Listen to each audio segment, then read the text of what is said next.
Hello, my name is Ray Hughes, and I'm the interviewer for the Veterans History Project out of Washington, D.C., and conducted here by the Cincinnati-Hamilton County Public Library. And the head of that department is Brian Powers, who is running the camera here today. And today is the 22nd day of June, 2016, and we have the honor and privilege of interviewing World War II veteran Robert F. Glankler. Right. Mr. Glankler, is it okay if I call you Bob? Positively.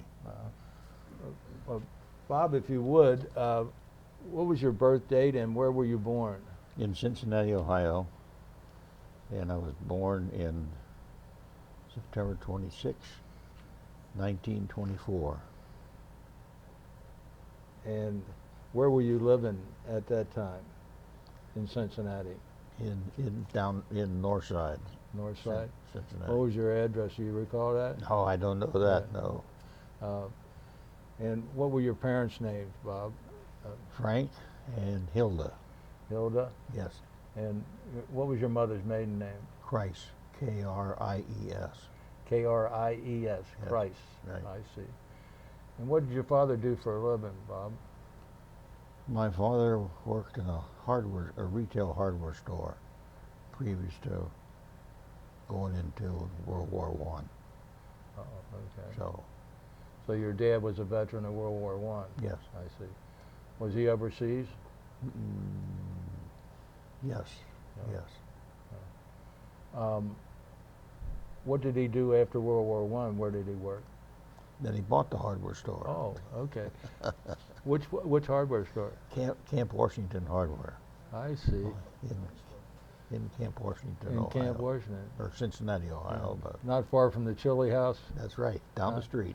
Yeah. Down the street. Got it. Yes. Johnny Johnson, Camp Washington, Chile. I see. That's right. Yes. Yes. Still there. Yes. Was your mother employed also? My mother helped down the store. Oh, yes. I see. Yes. I see. And So, other than that, and the store is still there, thank goodness. yeah. I no longer, I have nothing to do with it, but Camp Washington Hardware is still there, I see. which is a little unusual. Is it owned by anybody in your family still, or No, something? no. Yeah. But I'm very happy it's still there. Yes. Did you have any brothers and sisters, Bob? I have one brother deceased. He was in the Coast Guard. And what was his name? Donald. Donald. Yes. I see. So he was in the Coast Guard, but no problems with that. Good. What schools did you go to here in Cincinnati? Grade school and high school? Grade school, St. Catherine's grade school, and Old Walnut Hills High School. I see. And that was then the Army. Yeah. What church did you folks belong to as a youngster? St. Catherine's St. Catherine? in I see. Cincinnati. Yeah. And what year did you graduate from high school?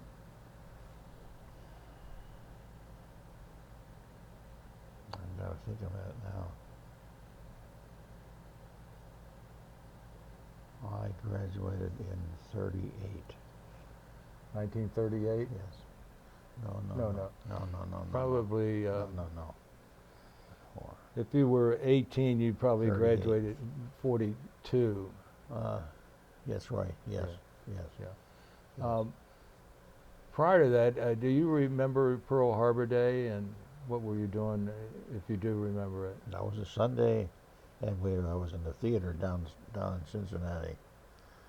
The lights went out. A man walked out and said, "I have an announcement," and told us that Pearl Harbor had been bombed. And then I guess they turned the lights back on, but we left, and as I'm sure most of the people did, and people were standing talking about, "Oh, I know where that's at. That's in the Philippines. That's in Alaska. That's here. That's there." And at that time, We rode every place it seemed like on a streetcar. This was a Sunday. I had what they called a Sunday pass. I remember being on a streetcar and people were still talking about it, but they said they had a newspaper out, a special, and that told us that it was in Hawaii. Hawaii, I see. So it took a little while to find out where it was. Yes, yeah.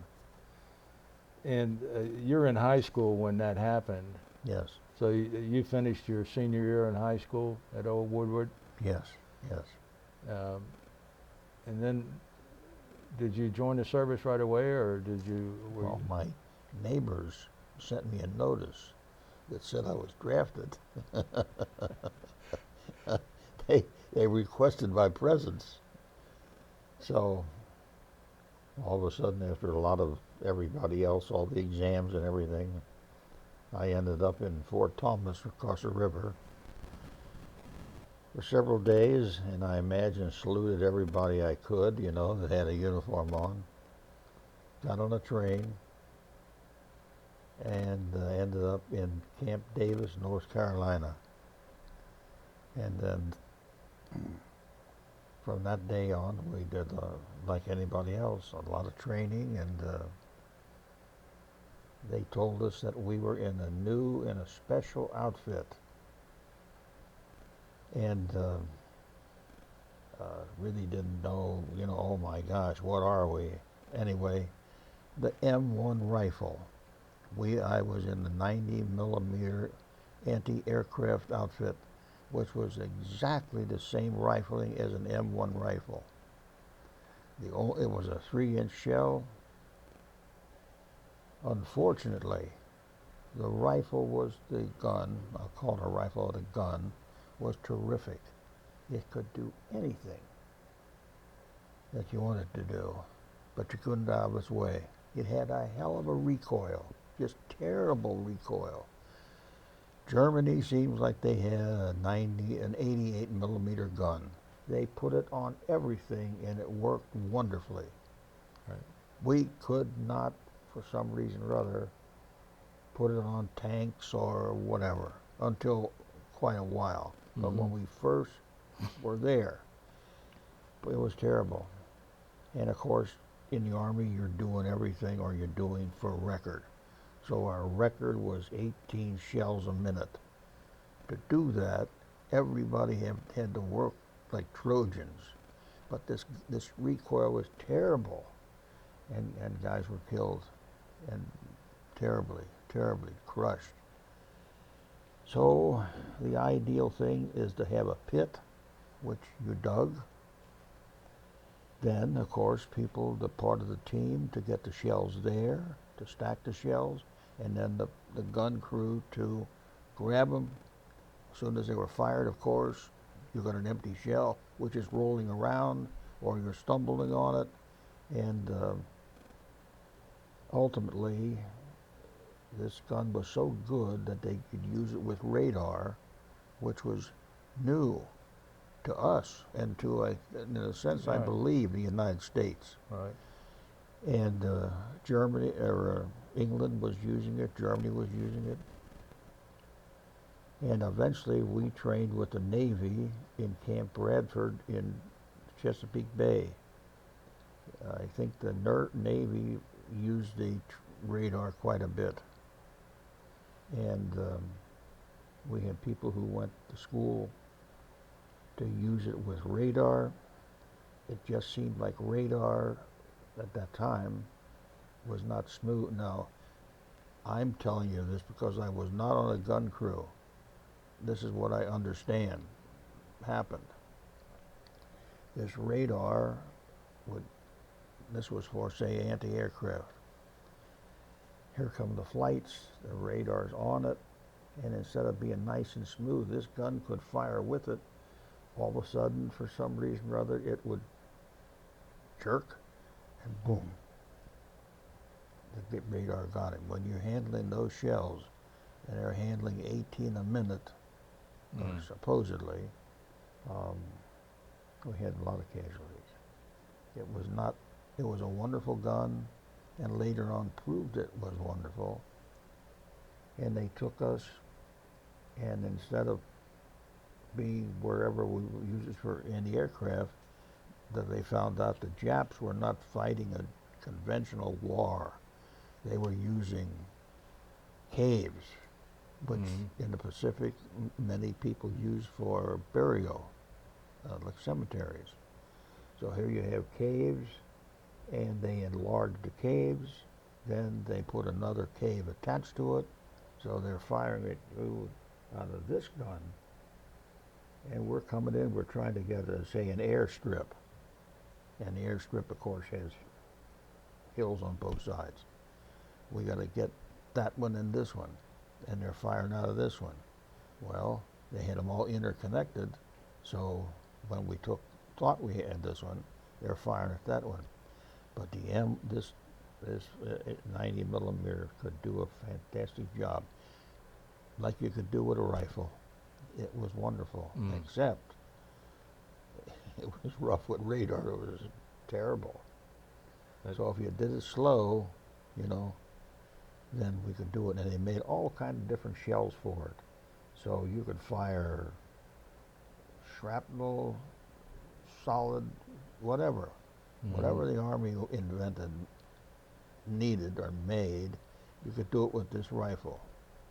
But the daggone rifle was too good or something wrong with it. They could not adopt it to anything else, which was the recoil. The recoil, yeah. So the Germans did it, we didn't. And that's, I always think of as a sad, sad, sad tale. The daggone thing was good, but we just didn't control it. Lost so many men doing it. Yeah.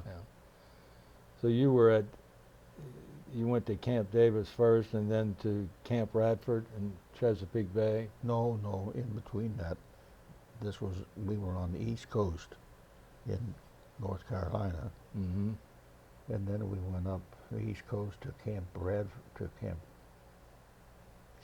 Pickett In Virginia? in Virginia. And then on up to this Camp Bradford, which was Navy. And from there then to Fort Dix. Then Fort Dix, we were packed, told we were going to Europe, got it on train to get us to the East Coast, which we were right there on the East Coast. Yeah. Rode us all night. So the next morning I woke up and looked out the window. I said, "Hey guys, we're in Ohio." "Well, you know how that went over." "Yeah, you're crazy as hell. You don't know what you're talking about." I said, "If the next time I tell you we're in Indiana, then I'll prove I'm right." And anyway, we did. We left Fort Dix, told we were going to Europe, and we ended up in Fort Fisher in Seattle, Washington. Typical Army. It seems that way. And then, of course, everybody told us where we were going. They were going to go to Alaska. And then came Alaska. Its name was Hawaii. Oh. You went to Hawaii instead of Alaska? Hawaii. We ended up in Honolulu, Hawaii. Oh, what a beautiful place. And then the Army said, anybody that doesn't know how to swim, this is the place. You're all going to learn how to swim. Now, anybody that doesn't know, raise your hand. And, of course, everybody. So every afternoon, we were down on the beach. It was great. Couldn't last too long, but it did. Oh. And then I think of the pineapples. Certainly. To get to the beach, we walked through the pineapple field. And of course, the first day, anybody take a pineapple? Well, I guess every other guy did. And we were living in tents, which had just been put there, I believe. And a pineapple is a hell of a thing to take care of, to eat. And the only thing we had then, we were just new soldiers. We didn't have any knives yet. Were these bayonets, and a bayonet and a pineapple. That's not good. We had bugs all over. then after so many days, somebody found out that Dole Pineapple Company was down the road. Go down with a Jeep or something. They'll give you whatever you need. So that's how it happened. That we had pineapples. We got them from old Dole. Mm-hmm. And then we packed and were loaded on a ship at Pearl Harbor. And this is very, very hard to believe. But we were moving out on the ship, and Tokyo Rose told us where we were going. Really? Oh, what a... Have you ever heard of Tokyo Rose? Yes, yes. She said her condolences to the mothers, fathers, girlfriends, whatever, of the 77th Division, the 7th Division, the 96th Division, who were going to attack a little, I forget the name of the island, it's a real crazy little island, which we never did. So we were on that ship 50 days, and we went to the Kwajalein, which the 7th Division had taken, joined the 7th Division. I don't know how many days we were there, and then left there, and then went into Leyte in Philippines. But this first place we were going, we never did. I'm sorry, we never went there. It was a crazy name, a real funny name. Everybody laughed at it and said, listen to her. After 3 days, our officers told us where we were going. That was it. That was it. Yeah. Tokyo Rose knew about it Yeah. before you did. So we left Pearl Harbor on September 1. My birthday was September 26th. On Kwajalein, they let us go and swim and told us that we had sharpshooters in the riggings of the ship. We were anchor. That any bodies or anything, that the sharks might be after, the sharpshooters would take care of the sharks. So I wanted to tell my family I went swimming on my birthday. So I went down the ladder, put my foot in, came back out, and said that was it. That was it. No. I and swan, and no, I don't think I'd be good. The sharks, no. So then I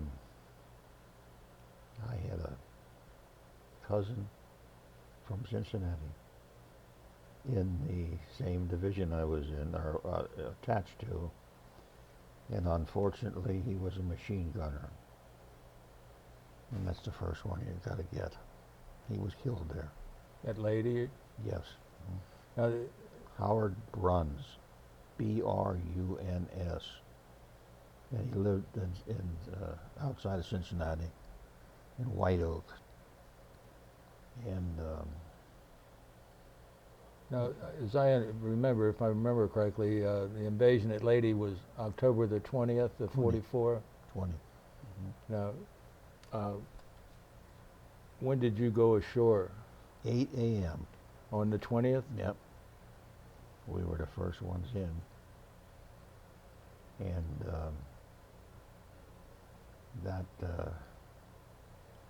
everything about it, of course, was crazy. And I'd always think of the 3-day rations we had.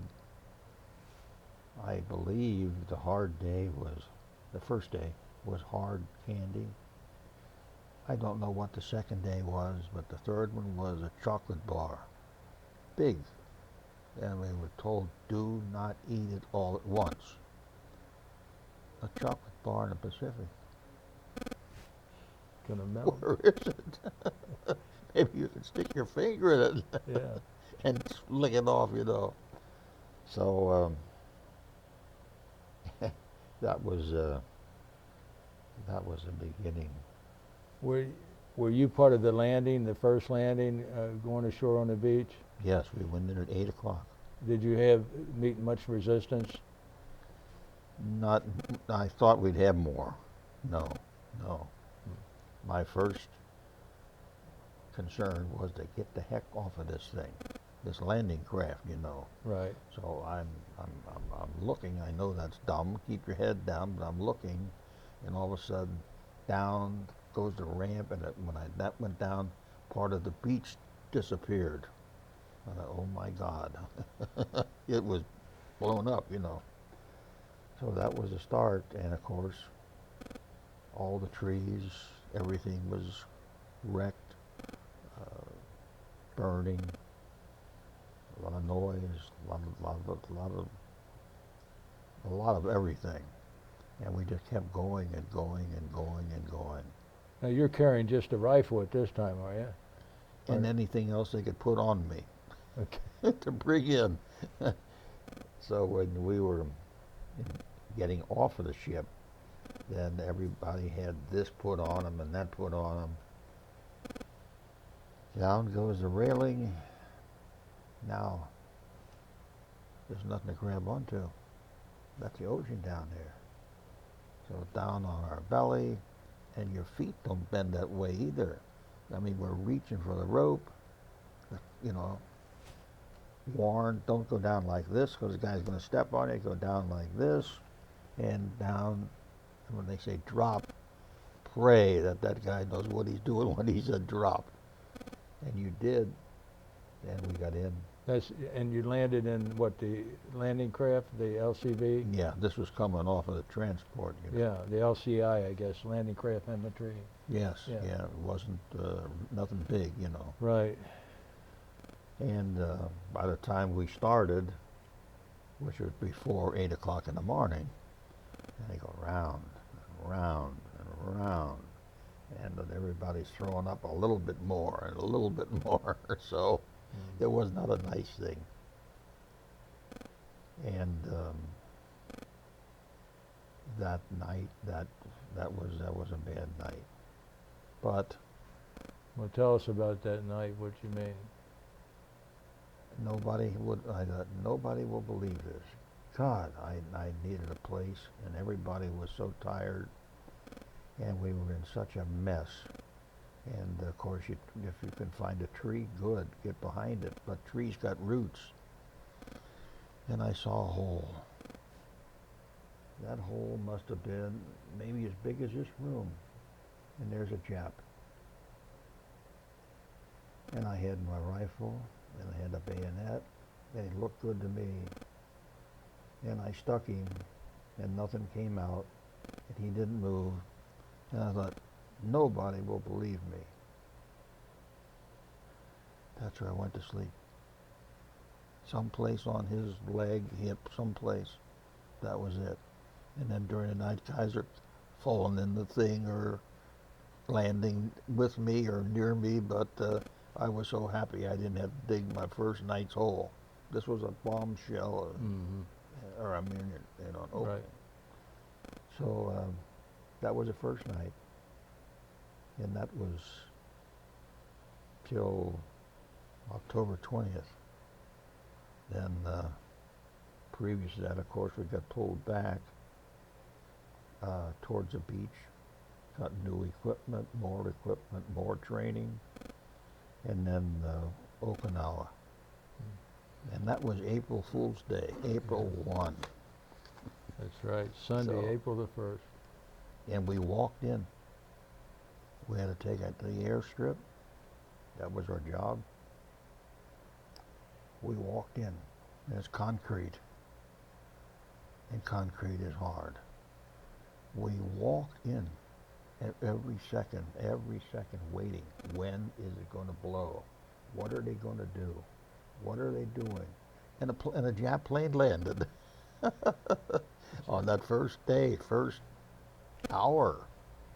And I don't know nothing about that Jap. I don't know what they did, if he was lost, or you know, I don't know.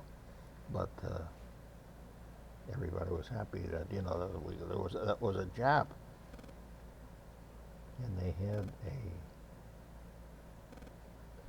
some kind of a piece of equipment that we had a crazy name for it, and it was not the right name. But anyway, supposedly with a big bomber, the Jap would be attached to it, sitting in this like bomb. Then they took him up and dropped him, and then he'd blow himself up. I mean, run into something. I can't think of the name of it, our name, but that was new, and then all hell started to break loose because then the Japs let us know where they were, and of course there's fire coming in, they're firing at us.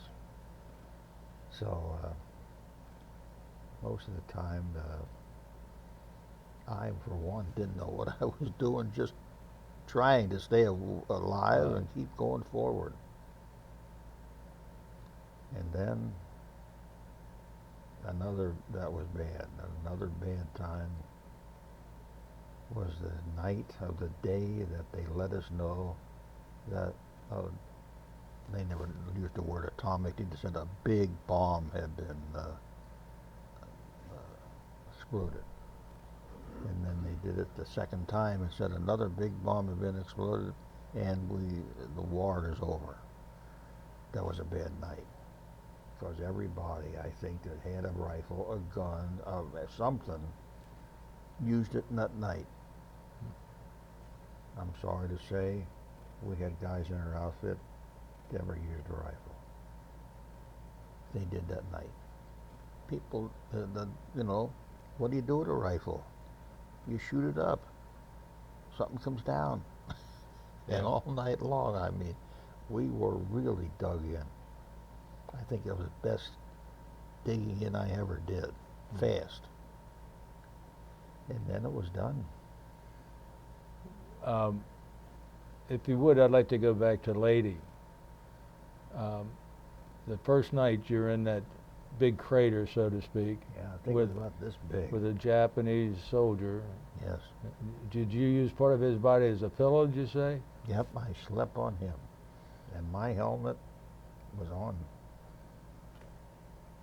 And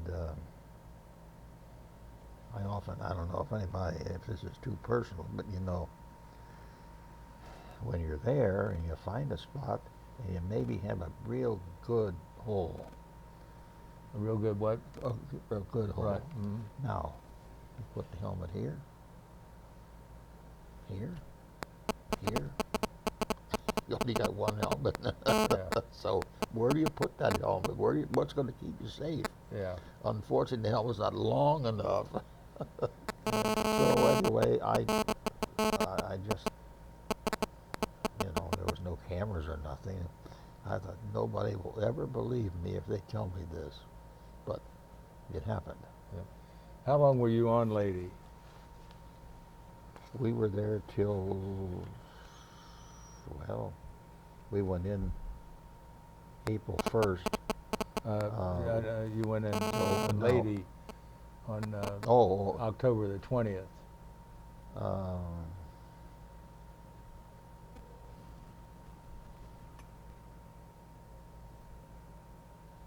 I gotta think of it. October. We didn't, we were on Lady, then we were pulled back to get ready for Okinawa. Yeah. So but we were you on Lady a week, a month, or? Oh no. We were there from October 20 till. Oh, I'm trying to think. Let's think backwards from April 1st. We were on the ship, and unfortunately I was on an LST, which is a top speed, I think, of about 6 knots, and I don't know when we left. Would you say you were there 2 months, 3 months? Well, October, November, December, January, February. I would say 4 or 5 months. Now, what type of weapon are you using while you're on Lady? On Lady, I went in with an M1, and I came out with a carbine. Carbine? Yeah, What happened to your M1? that lost in action, sir. That, that's what. Yeah, the crazy army, you know. So we had a lay down in the army in the barracks. You laid down your stuff for the inspection of, and they came and inspected you in a barracks. Mm-hmm. And our outfit never was in a barracks. We were always in something called a barracks, but it was usually just a sort of a shack put together, you know. Mm-hmm. These were not forts, these were camps, and they put in, and after the war, they were done and finished. So,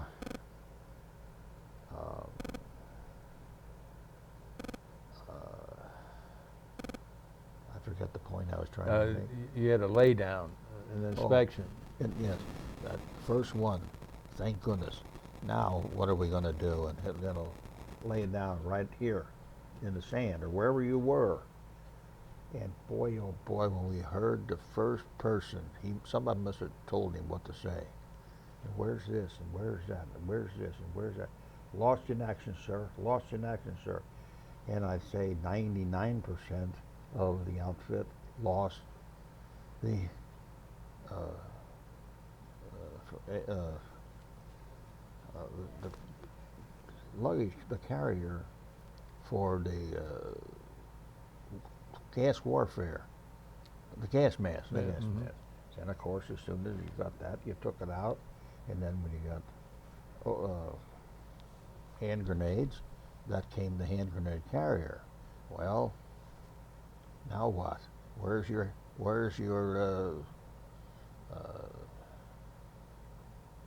not hand grenade carrier? They couldn't ask you that, you know. Anyway, lost in action, sir. So then you got new clothes, you knew everything, you were nice and green, and it seemed always like you're kind of stiff. Then we had to go into Okinawa. We were told that the general in charge was, I forget his name, but he was the commandant, the recent commandant of West Point. Buckner? And all, that's it. And all uniforms will be worn. None will be cut. This is the tropics. And you will be issued gloves. Honest to God, we were issued gloves for mosquitoes. And, which we didn't use. So I guess if we would have went in again, lost in action, sir. Because they were lost. Yeah, you pitched them. I don't think I ever wore gloves. Were you involved in any more combat action on Lady in the next 4 months there? No, not really. Most of just like guard duty and taking care of our outfit and where we fitted in the slot. Now, are you back with anti-aircraft weapons yet, or not, on Well, Lady? these 90 millimeters were anti-aircraft weapons. Unfortunately, we had once we were ashore, then we had Navy, Marines, Army, and of course we took as many landing strips as we could. So once we got done with that, then we had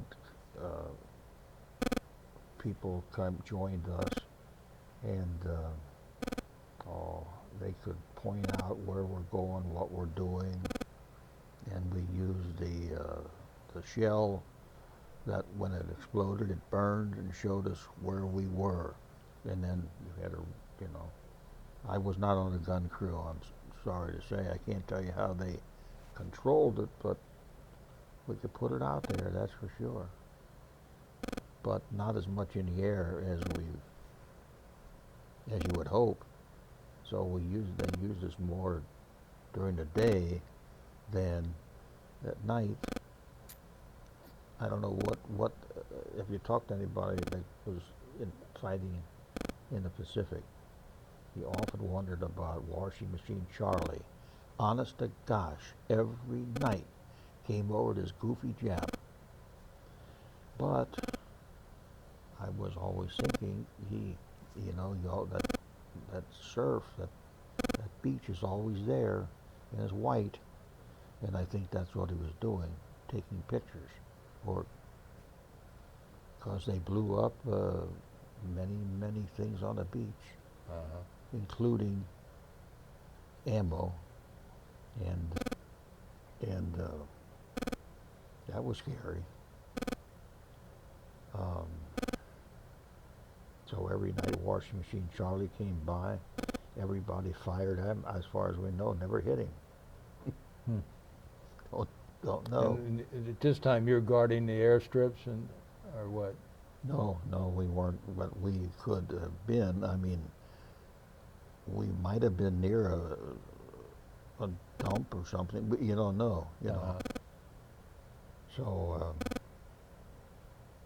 the closer you were to the beach, the closer you were to that activity, trucks and whatever,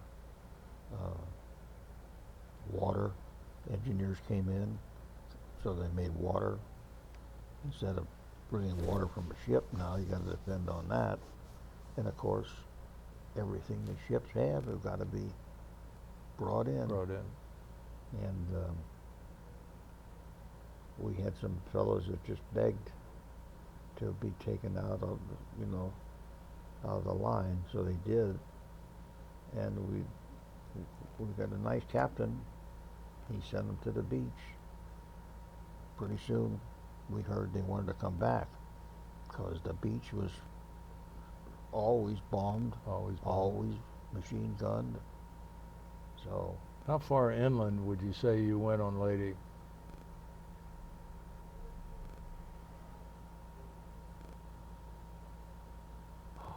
I don't know. These islands are not like this. Right. They are mountainous. I mean, they are everything. And we always thought, we didn't know where we were at, but we always thought the correspondents or people at home probably knew where we were at better than we knew. Yeah. Now this whole time though, you're actually using a rifle as a weapon and not the anti-aircraft. Personally, I had nothing to do with the 90 millimeters, other than you were assigned to that outfit, but you were more or less a rifleman. Yes, that was it. So I can't tell you about these 90 millimeters other than. Did you have any close calls as far as being wounded or anything like that on Lady? No. Just it's an hour or whatever time, it's a day at a time. Yeah. You make it today, let's hope we make it tomorrow. Yeah. I wanted to ask you about that landing craft that you boarded.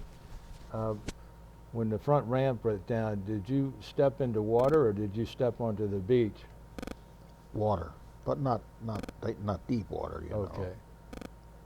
The poor coxswain, we trained with him a lot, and that poor guy would always hear from us, a lot of noise, and telling him how he better bring it in for us.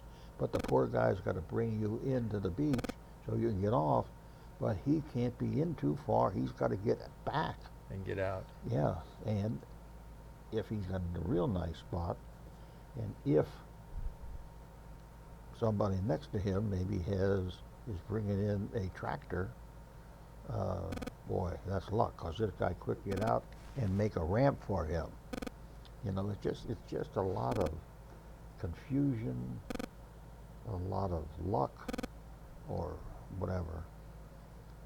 I have the greatest respect for the people that planned it, and I guess never got patted on the back. But these landings were amazing. To me, looking back. Everything that had to be was there. and under bad conditions sometimes. Did you lose many men in your outfit while you were on Lady? Well, I don't know really how many, I don't know. Mm-hmm.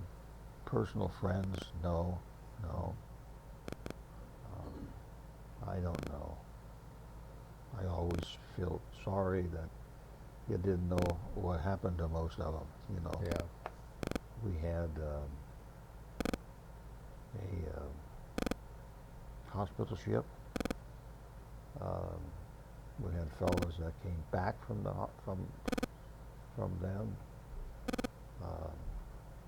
We could see the hospital ship sometimes, depending upon where we were, and it was lit. And you know, what I call these crazy Japs, there's a lit ship, bomb it, you know. Right. So,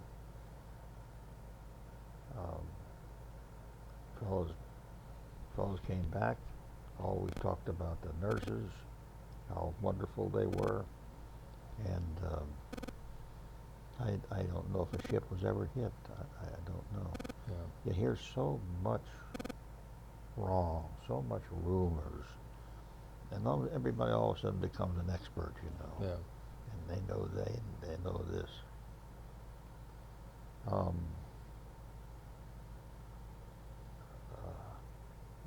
We would sit and talk about what you want, you know, and you know, really and truly, a drink of water, because the water that we had was in a rubber bag, Yeah. smelled of chlorine and rubber, and it was warm. God, just to think of a drink of water with an ice cube. Wow, wouldn't that be great? Wouldn't that be great? And you know, and you talk about what your mother did, and this guy read this, and here's a guy's got a letter from his girlfriend, and another guy's got a letter from his wife. I was very, very happy that I was not married, because I felt sorry for these guys. Yeah. Their wife would write them about problems at home, or storm, or whatever. Yeah. You know, we were in just a different. I'm not married, so Right. I felt so very sorry for my mother and father that they didn't know that I was alive, and they didn't know where I was until a little while Right. they started to get mail. You know, Right. are you in the Pacific? Yes. And they said that by some crazy name, you know. So yeah. So you went to from Lady. You went over to Okinawa. Were you on the first wave into Okinawa? Yes. Yes. Now you're in the 7th Division. The 7th Division was in the north part of Okinawa, weren't they? The northern part of the island. Yes. And do you recall the name of the airstrip? No, I don't. Now was No. was that your assignment? Well, yes, yes. Yeah. To get the airstrips, and of course, well, we were an anti-aircraft outfit. You know, 90 Right. millimeter was designed to be and it was terrific, but we or somebody just didn't do everything right. It was. I have no idea what I'm talking about, but it was a new thing. Right. And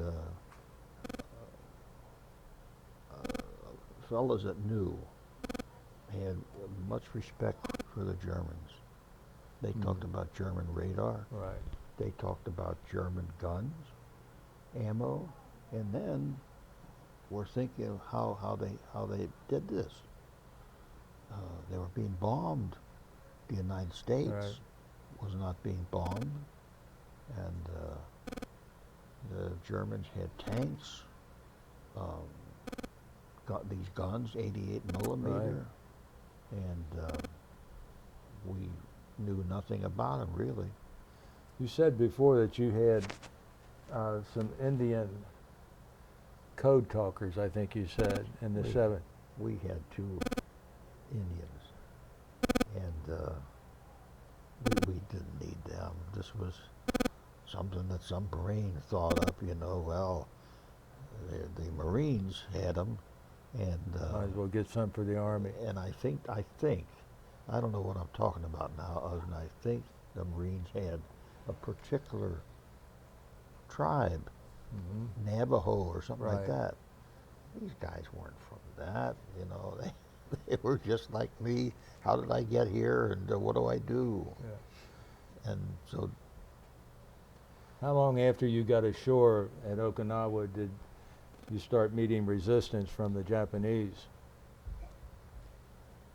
Oh, that afternoon. That afternoon, so Yeah. they literally let you walk onto the beach, huh? Yes, yes.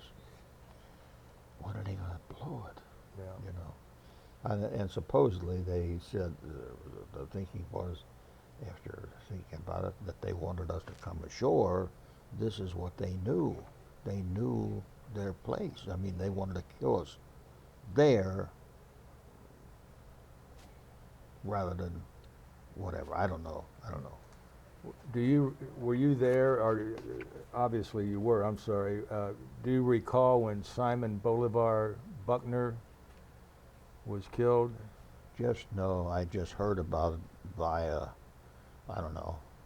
I think he was killed with the columnist. Uh,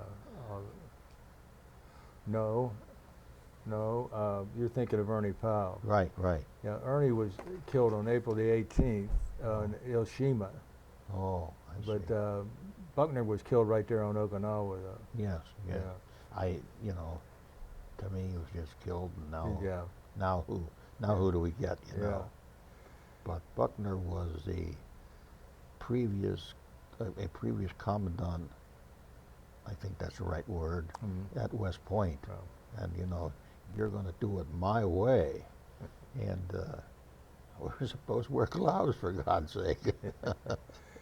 How long were you on Okinawa? You went on April the 1st. April 1st. I don't know, really. But all of a sudden, somebody was yelling my name, and the war's done, of course. We're done. Well, you were there then from April through August 9th and 15th. Yes, Yes. yes. Yeah. So you were there a good 4 months or more. Oh, yes. Yeah. And boy, they're hollering my name. See, Sergeant, her now, hurry, hurry. And I found my first sergeant, and he gave me these papers, and he said something. Let me think now. That I was going. Pack, go, hurry, ship, papers here, you know, best of luck, all that kind of stuff. Damn, I'm going home. And I heard this one word. Anyway, I get on the ship. We're going to Korea. And the word for Korea, before the Japs took it over, that's the word I heard. Chosen. You know? It reminded me of home. Oh. Well, anyway, we then got into the southern port of Korea, Busan. Mm-hmm. Then we got on an old truck or something that was like burning charcoal. I think it ran by steam and made a lot of noise and so forth. And then Seoul, and we lived on the grounds of the White House, because they were bringing this Sigmund Rhee in. He was an exiled ruler, and we stayed there. Daggone, I can't think of the name they told me of Korea. Anyway, I stayed there, and they told us we were going to be there a short time, and they would certainly be home for Thanksgiving. We would certainly be home for Christmas. We made it for in January, early January. When you were on Okinawa, did you get into any of the caves or anything of that nature? Because on Okinawa, Yeah. because we had a typhoon on Okinawa. Oh, you did? Yes. And on the ship going to Korea, a typhoon. And oh boy, oh What boy, about the oh boy. typhoon on Okinawa? Tell us about that. The only thing I know is we found a cave, and I didn't give a hoot if it was a burial cave or whatever, but we were in. We were in. And I'm sure the Japs had as hard a time as we. Yeah. So I felt relatively safe. Did you have any more close encounters with the Japanese like you did on Lady? No, no, no, no. That was no. From then on in, everything was the Army way. You know, you did it that way. We lost a lot of men on Okinawa. Were the losses heavy in the 7th Division? Well, to me, anybody that's wounded Right. or killed, that's a loss. I don't have any idea how many. You know,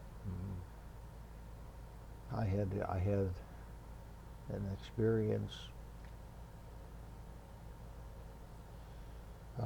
I was staff sergeant. They told me to go down and pick replacements up and to follow through that day and that night. And that was a sad thing. I knew my outfit, you know. Here are these poor guys off of a ship. Green, knew everything, knew, scared to death, looking at me. I think if I would have said, no, they would have fell over, you know. Right. Just, I felt so sorry for them. They didn't know what they were going into. I knew that night.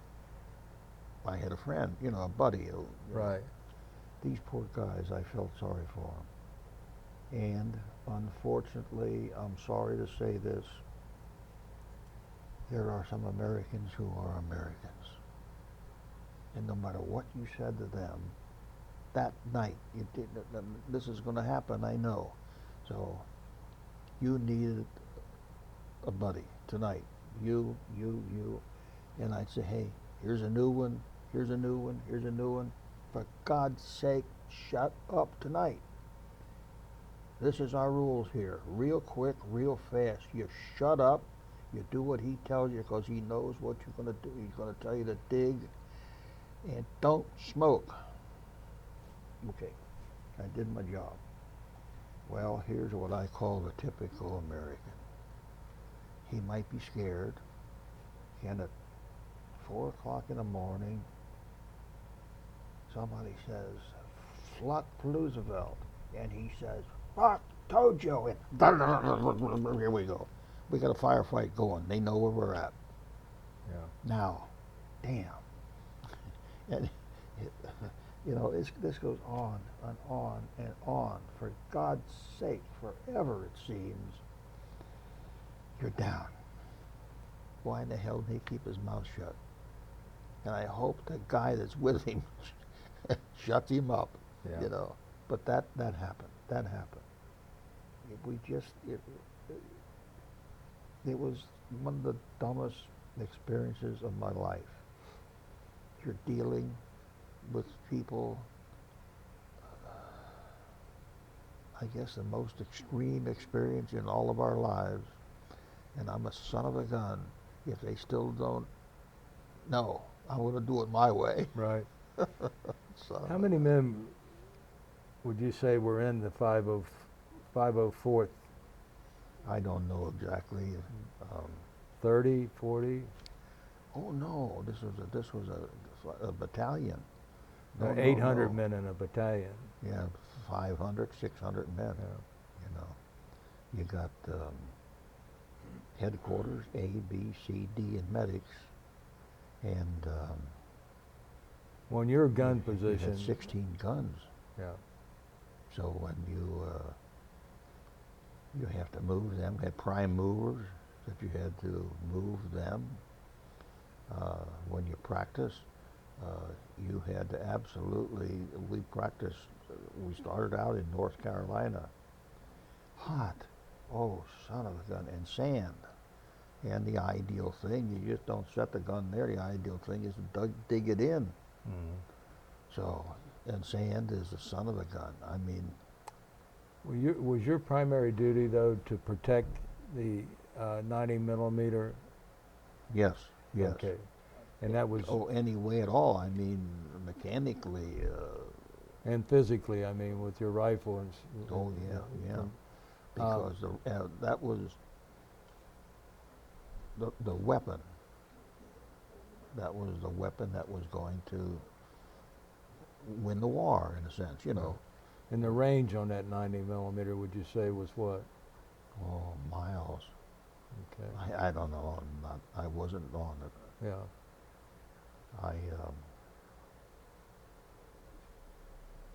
I trained, and every once in a while I was asked to go to a day, what do you call a day room, and I would take an exam, and then a little later on another one. All of a sudden, I and several other fellows were given orders, and we went into town, got on a train, went to Charleston, South Carolina, and we're transferred to the Citadel. The Citadel in Charleston. That's the West Point of the South. Mm-hmm. Holy smoke. Every day, these guys are like immaculate. They are marching. And here comes this bunch of guys. We must have looked like just terrible. These guys had swords, oh my God, and hats, and oh, everything. Wow, they were it. And we were just terrible. And I didn't want to be there, you know. Right. I didn't know nothing about this. I had one great experience. And I had a couple guys with me, and we were all concerned. So this man was a captain. He looked at me just like, anyway, I asked him, I said, "Sir, could I speak to you?" He said, "Sure." I said, we were just transferred here, sir. We don't know why we're here. We didn't ask for it, and I don't know why. He said, "Maybe I can help you." He said, "This war is coming to an end. It is going to end, and we are going to win it." He said, "When we do, the countries, part of the world now is destroyed. The people in it are destroyed, everything, and we have to do it." So he said, "You're going to be here. You're going to go to school every day. You're going to learn all you can about government. And as soon as the war's done, as soon as there's an armistice," he said, "you're going to go to wherever, you know, Europe, Germany, or someplace. And that's going to be your job to be a war of occupation, to do whatever you have to do to get that people, get them on your feet." And he said, "You will, as soon as that happens, you will be made a second lieutenant." He said, "This has all been worked out." And he said, "If you're a second lieutenant for a considerable, 6 months, a year, now you automatically become a first lieutenant in today's Army." So he said, "You will become a first lieutenant." And then he said, "Depending upon how you do or whatever, hopefully you will make captain." And he said, "That's all I know." And I was with several guys, and we thanked him, and thank God he got us back into the 504th. We're done. I had an experience in Hawaii.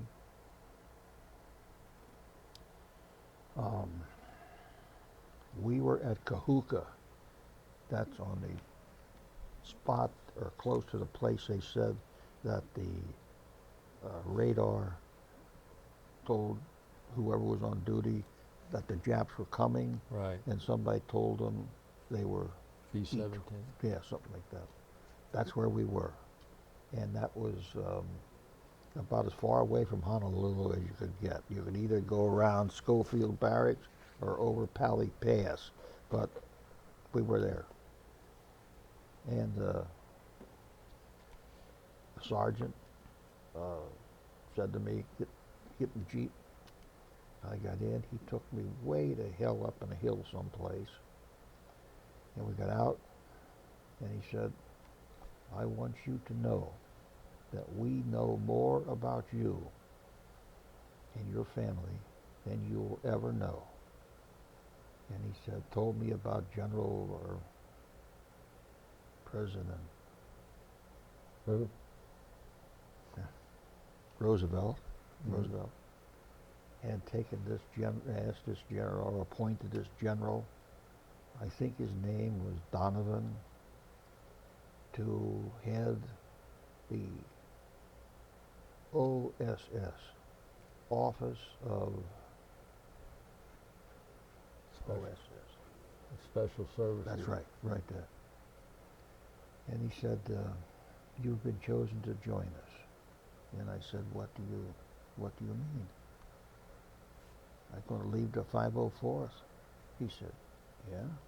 He said, we know all about you. And he said, always we. And he said, you're going to be gone. I said, what do you do?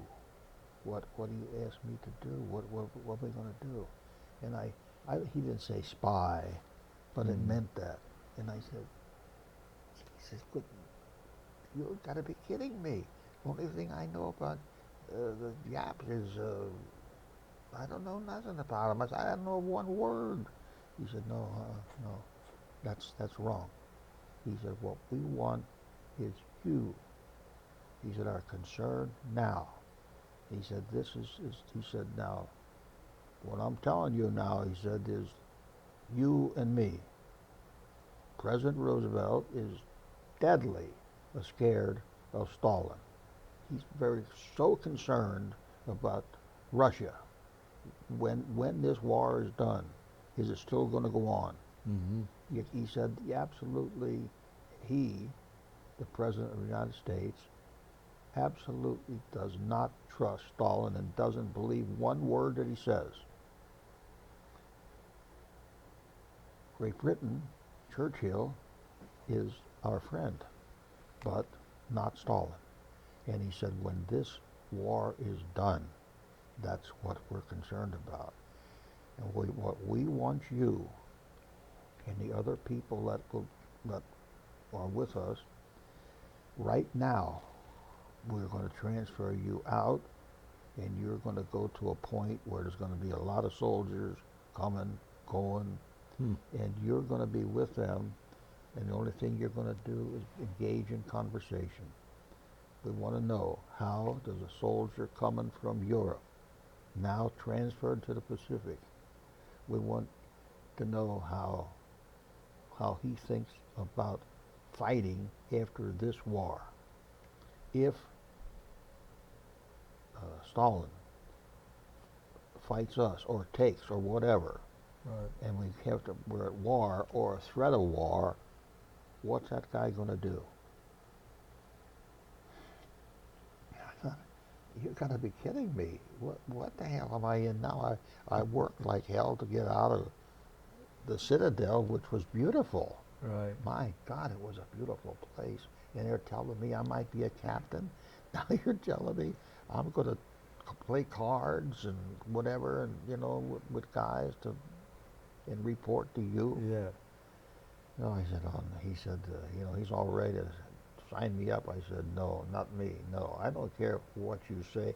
I've had enough of this now. I'm just going to serve my time. And this was, the war was still going on, Sure. But they were bringing guys, or I guess threatening to bring guys from Europe to the Pacific. And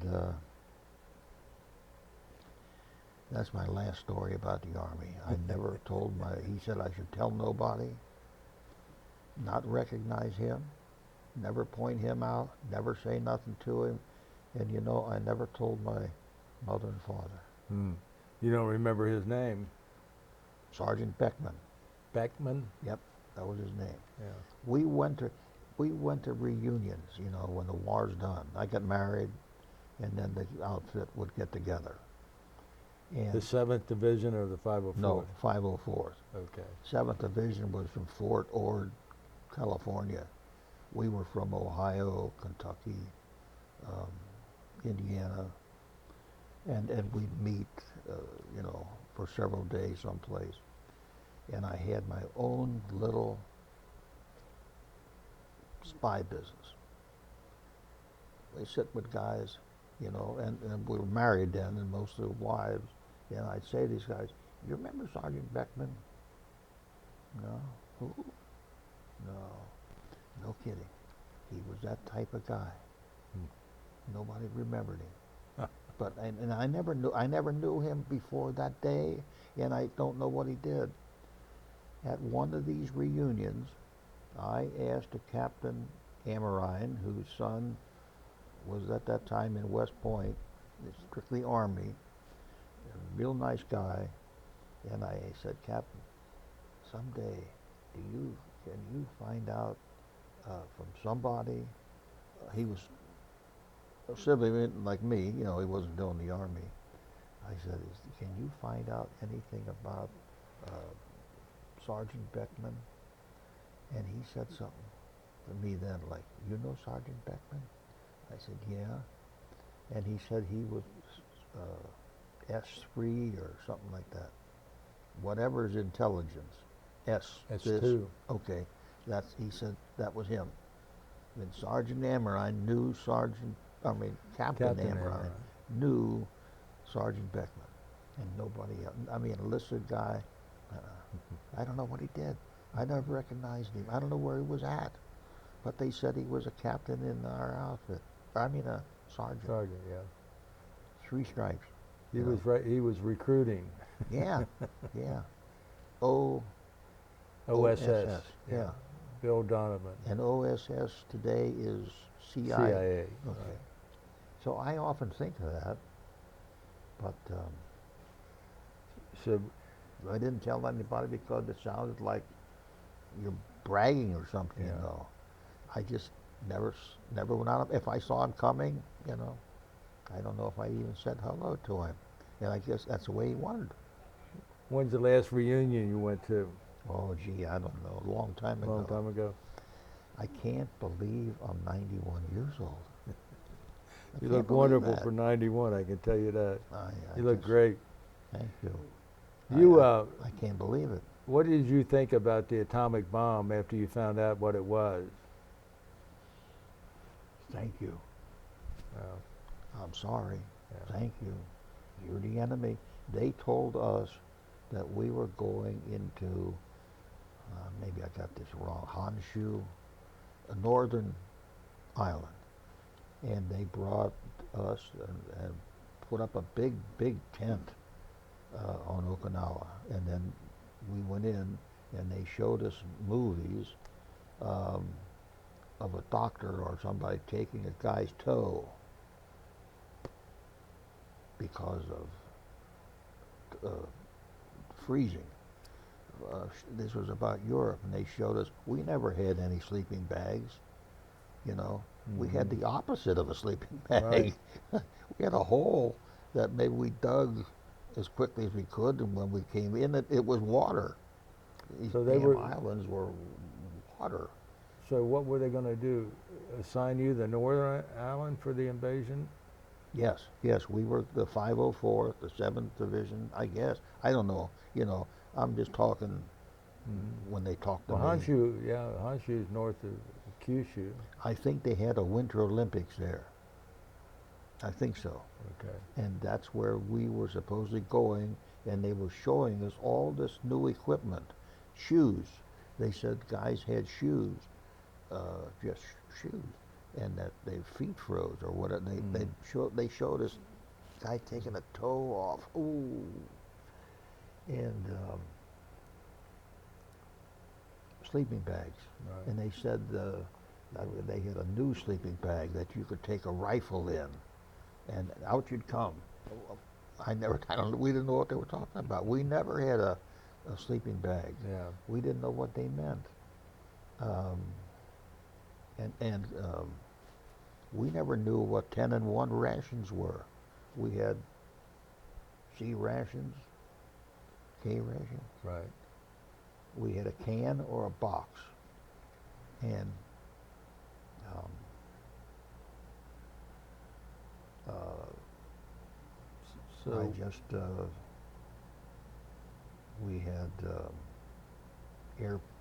airstrips. That was the main thing. Get that airstrip. right. And then CBs, running tractors. Right. And if we had enough dead Japs, then we'd finagle one of them over because, God, they stunk and they made noise. Whew. You know, or something like that. They like kind of blew up, you know. The body. Yeah. Dig a hole and get rid of this guy. So when you talk to CBs, they were usually or seemed older than us, and they could do a lot. We found some CBs that were stationed close to a hospital, and the hospital has doctors and nurses, of course, and we found out that, honest to God, they had ice cream. We couldn't believe it, but these CBs, it seems like they could do anything. They could make fans.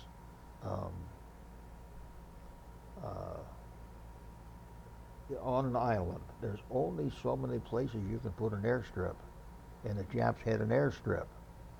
So Right. we used that airstrip because it was level. Right. Well, you need a hospital, so we put the hospital, not we, but whoever did it, the hospital there by the airstrip. And then, of course, it's dry. Here comes an airplane, lands, and dust comes up, goes down to the hospital. So the doctors and nurses and people are always concerned about the hospital and the airstrip. And they had a pilot in the Pacific, and it seemed like he was always with us. I think his name was Major Bong, B-O-N-G. And boy, oh boy, when, you know, we didn't know when they took off, but when they came back, they would come going like a bat out of hell, and he would come in low and zoom. And we always thought maybe it was because of the nurses, you know. He'd come down that He flew a fighter plane. Yes, yes. Yeah. And he'd come down that airstrip and zoom, and we all knew it was him. We said, "Give him hell, boy." But boy, the doctors did. I think they hated that guy, or so we understood. He makes a lot of dirt, you know, and maybe Richard Bong was his name. He had more he died. kills in World War II than any other pilot. Yes, he Yeah. died a test pilot, I believe. Yeah, I think he was working for some maybe the United States government. probably. some- I don't recall how he died, but He died flying. I mean, his name is well known now. yeah. Yeah. yeah, Bong, B-O-N-G. Yeah. That I can still see him. Boy, when they came in hot. When you were discharged, you said that the sergeant gave you your orders and stuff like that. I guess you were on Okinawa when you got news you were going to be discharged. I thought I was being discharged. They sent me to Korea. Oh, that's right. They sent you to Busan. I was. Yeah. Oh, yeah. I was on the Capitol grounds. No kidding. On the Capitol grounds, guys dug a hole, planted latrine, and had this tube with like a funnel that you peed in. Right. And all the time, well, this is another story nobody will believe. I'm peeing on the Capitol lawn. You know. Yeah. How long did you stay there in Seoul? Or Till- Seoul, or whatever. Till like the 1st of January. That's Yeah. They told us we would be home for Thanksgiving for sure. Well, we weren't. Well, you'd be home for Christmas for sure. We weren't. And so it had to be after the 1st of January. Oh, and the ship I was on broke down in the Pacific. Not coming from Okinawa. I was in the Yellow Sea, They say that's this sounds hard for me to believe. It's a shallow sea. The Yellow Sea? Yeah. Yeah. Holy hell, in a freighter, you know. And I remember really, truly saying, well, to myself, this is it. This is a hell of a way to go, but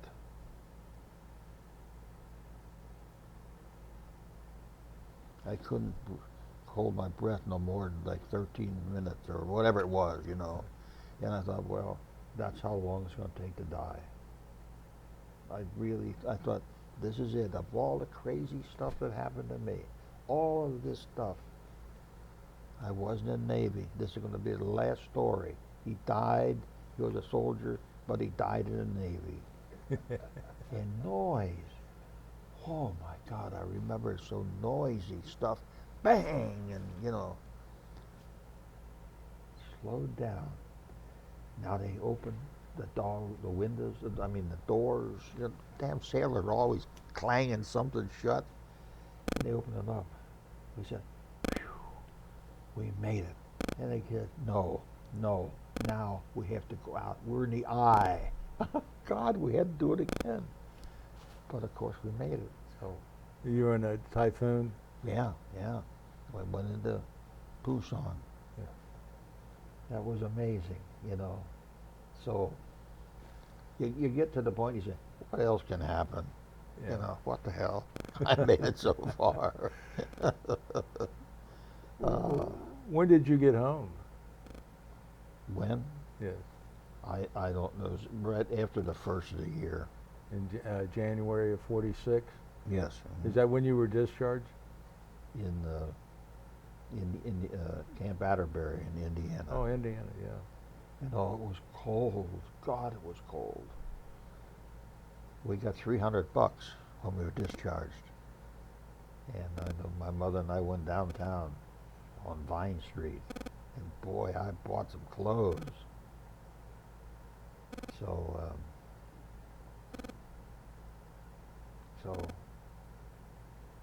that was the beginning of a great adventure. I didn't know it was then, you know. Just happy to be gone, buddy. Right. Happy to be gone. What did you do when you came home from the war? Besides buy new clothes? This is hard to believe. In Cincinnati, in the Western Hills, was a CV Pontiac dealer by Western Hills High School. Ferguson Road? Please. Yeah. Ferguson Road. That's yeah. right. That's right. And it wasn't right after I came home, but sometime after I came home, after I was home, I was driving an old car, and I passed there. And oh man, they had a convertible in a window, a CV, the store. A couple of days later, I passed, it was there, and I thought, oh hell. I pulled over, went in, and there was a lady, and I said, is it okay if I look at the car? She said, sure. And I remember her as having red hair, very nice looking lady, and she said to me, I said something, you had you would go to an automobile dealer and ask to register for a new car. And I asked her, and she's sure. And I said, what's going to happen to that car? She said, oh, it's somebody's got it, and we talked to him, and he's going to pick it up. Son of a gun. I went by again, it's still in the window. And I don't know how many days, but I thought, son of a gun.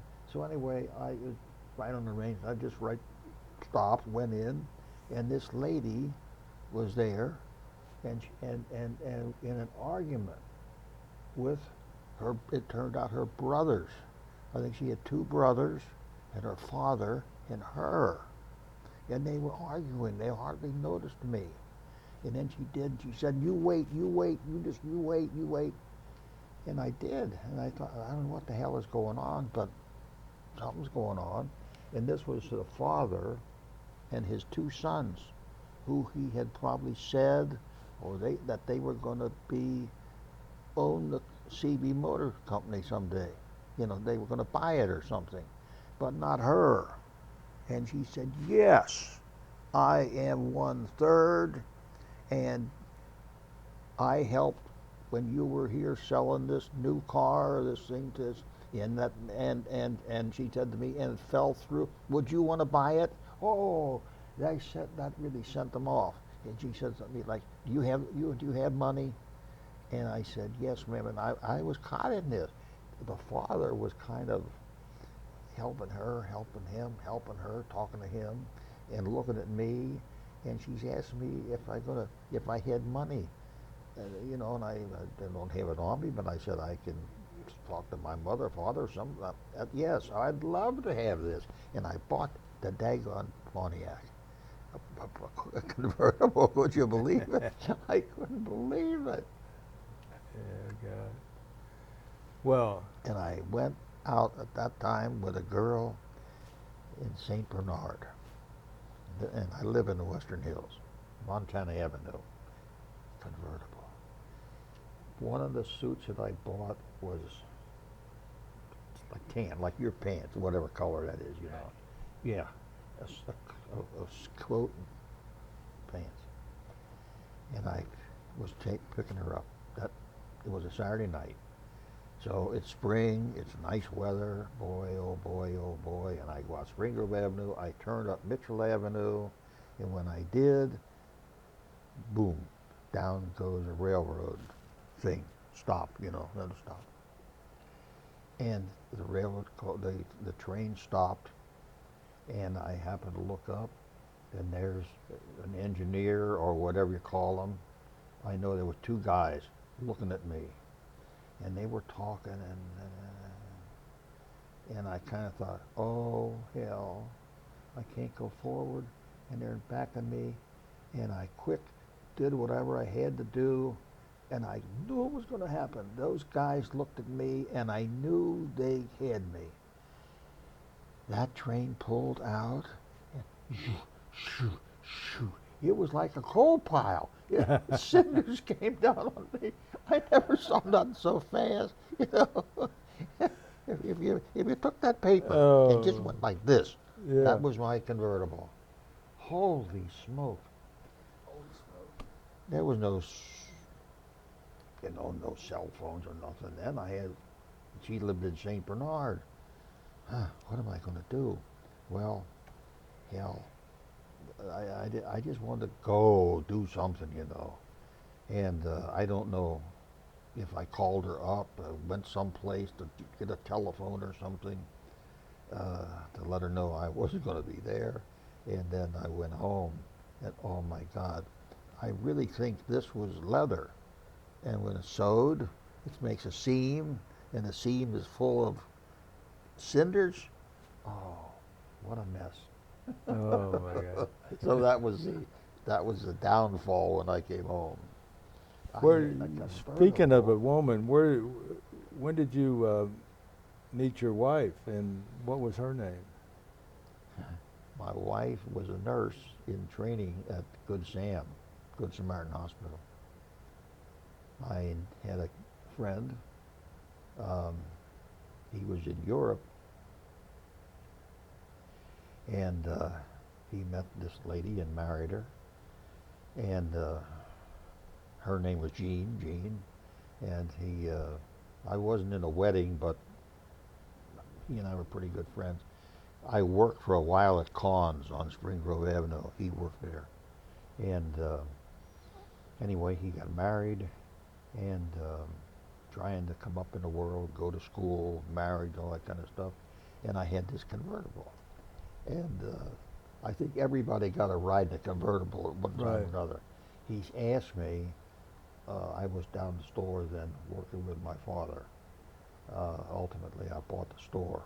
But anyway, he asked me, he said, Jean he got married, and said, Jean is pregnant. And he said, could you possibly take her to the hospital if I call you? He didn't have a car. And I said, sure. So I did, and took her, went to her house, and picked her up. He was at work, and we're going down the Westwood Northern Boulevard, and I used the Westwood Northern Boulevard. Now I got a mother in my car, so I'm going pretty fast, kind of hoping a cop might stop me and would allow me to go faster or something. And she's going, and I'm saying, oh Jesus, don't ruin my leather. Anyway, she had the baby, and he called me up, and he, kind of embarrassed. He said, Bob, I'm sorry. I'm stuck. He said, could you possibly bring Jean home? I said, sure. So I went up, and at Good Sam that time, you could pull right in off the street, and there had big steps, and all of a sudden, I see ladies coming. I think they had a wheelchair, a nurse, and Jean, who I knew, and somebody else. And Jean got in the car and holding the baby and all that kind of stuff, and said, this is my sister, Dorothy, and she's going to go home with me. She's a nurse, training a nurse here, and she's going to help me, Right. take care of the baby for a few days or whatever. So that's how I met her. Then I married her. When did you get married? This is crazy. October 20th. The date of the invasion. That's that we, I said to Dot, I said, come on, Dot, we've got to get married now. She was a nurse, graduated, and she was concerned about taking us to be a registered nurse, and going to study and all that kind of stuff. I said, Dot, I'll do anything. We're going to get in trouble if we don't get married. We better get married. And we're in a car, and in the car, and I said, we got to pick a date, get married. That's all there is to it. You're a nurse.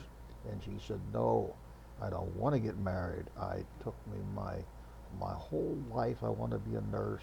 Now I'm going to be a nurse. I'm going to work as a nurse. I said, good. You just proved your point. You made it. You can give you permission to work all you want. You can work all the time you want.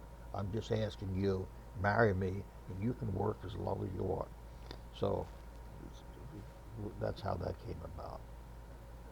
So October 20, we didn't know, said, hey, What year was that? 19.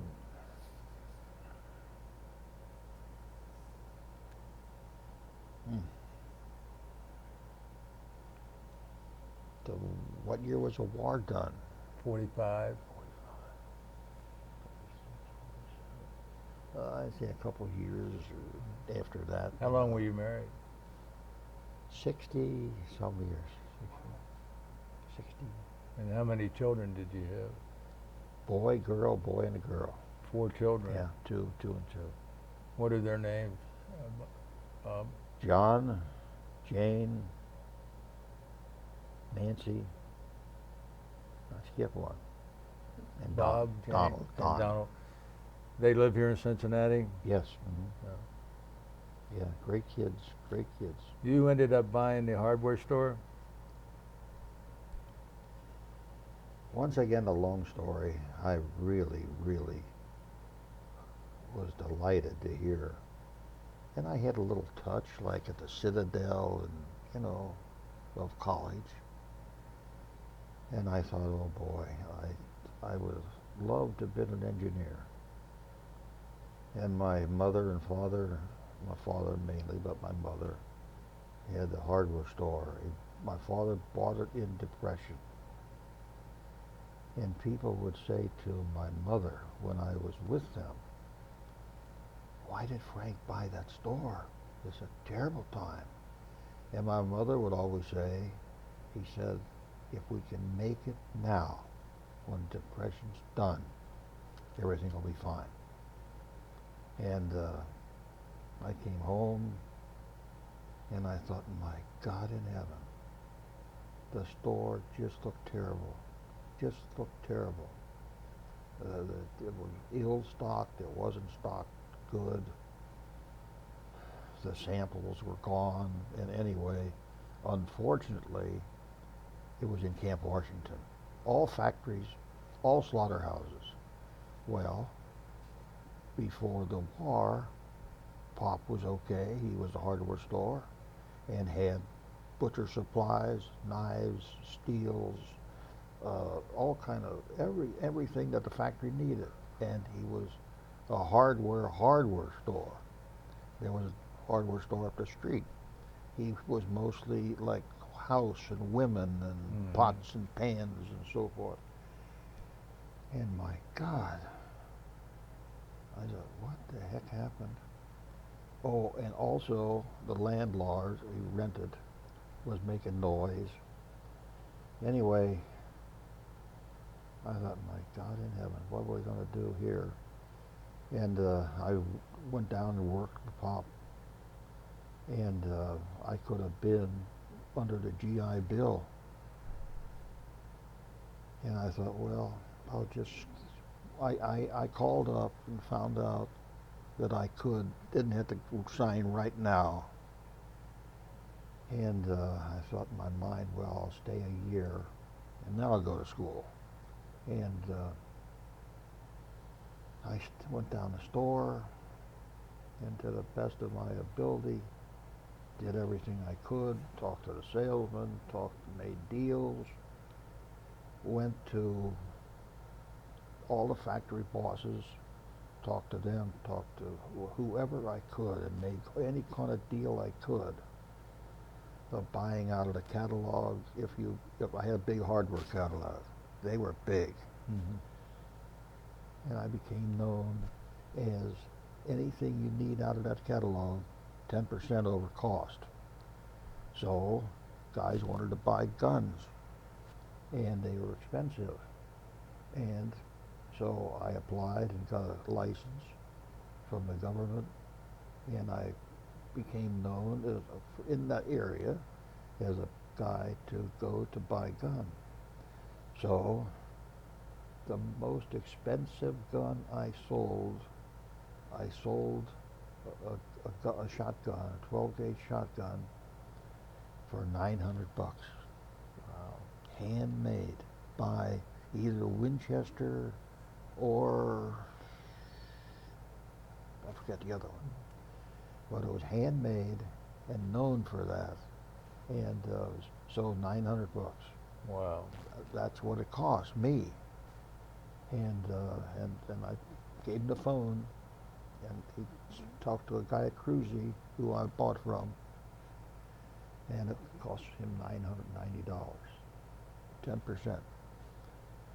So I did that with everything I could. I did my damnedest to make that store run. And slaughterhouses, everybody was working. And anybody came in, heard about it. Could I buy this? Sure. So I sold like a lawnmower in Camp Washington. The only thing is there was concrete and stone, but that deal. 10%. And if you came in and wanted a lawnmower, I got it. In it came. Then I gave you a can of oil. Please put the oil in before you pull this. So anyway, things like that. And then I stayed. Marriage, kids, wife, store, convertible, back and forth on the Westwood Northern Boulevard. New people, joined some organizations, and that's how I ended up. So here I am. I think I would have loved to have been an engineer, and I enjoyed the store. What the heck? Well, I want to tell you, I appreciate the opportunity we had today. Well, And you are nice to listen to me, and No, it was our pleasure. I just can't believe what the dates are. Yeah. Gosh. 2016. Boy, oh boy, oh boy. Well, let me take this opportunity to thank you so much for this interview I and to thank thank you. you I for your thank service you. to our country. I appreciate it. Thank you very much. Thank you, sir. Thank you. So,